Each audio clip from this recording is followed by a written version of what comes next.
Maybe, decoration with them. Assalamualaikum warahmatullahi Ma'am, pwede dito? Courtesy to our His Royal Highness, Papa Sultan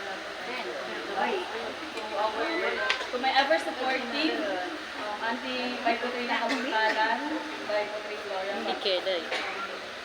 Tauban, and sa mga Auntie Bay, Gila, and mga wala, di pa kababayan ganun present lang po siya. As the newly appointed treasurer of our family, syukran po sa Saturday at nilay mo sa langit. As pag-ingat yaman ng ating fans, I commit to perform my duties with honesty, transparency, and accountability. Yes. Yes. Habang patuloy na humihingi ng gabay mula po sa inyong lahat. Saki po si Vice Ray ng Pelong Panangilan, Adi Abay na Kabutalang, ang inyong taga-ingat yaman po. Sa ngayon, totally.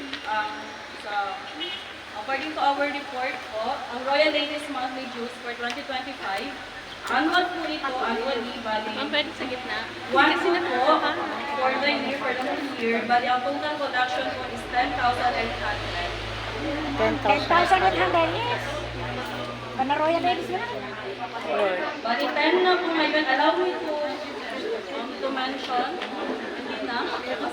Pwede na. Para po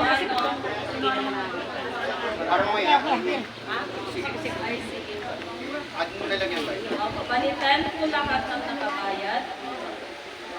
Bali 11,200 po yung collection. Correction as of this moment. Yes.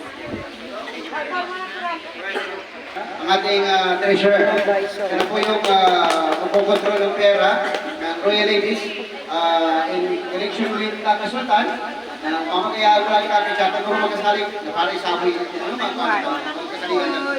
Nasa may almost 20,000 plus, i-collection na niya, pamakamuhin ka naman niya, ready to take off ni Kaka Sultan para sa ganung open accountant, para magkaroon sa mga kapatatan na. Kamaso, parang susunod. Kaya ginagawa ito na this time,